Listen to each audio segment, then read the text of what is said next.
Sensiz hayatım boştur, sanma ki bu mənə hoştur. Gecelerde kabustur, rüyamda sensiz, rüyamda sensiz. Xəyalınla mən yaşayıram, sensiz çox darıxıram. Şeirlərdə yazıram, adına sensiz, adına sensiz.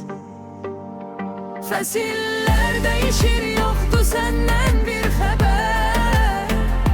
Sensiz günlərim, aylarım olubdur hədər. Qayıt gəl ki bitsin bu həsrət, bu kədər.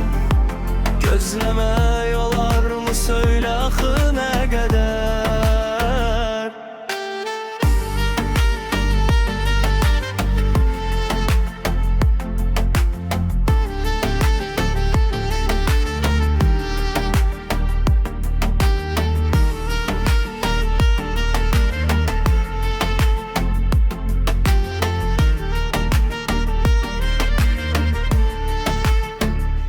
Hamı bizdən danışır, qəlbim yanır, alışır. Sözlərdə dolaşır, dilimdə sənsiz, dilimdə sənsiz. Pisləşir daha halımda, yoxdur əhvalımda. Söylə necə yaşayım da, tənha sənsiz, tənha sənsiz.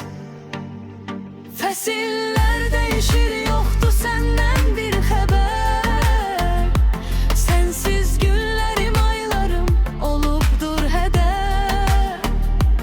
Qayıt gəl ki bitsin bu həsrət, bu kədər.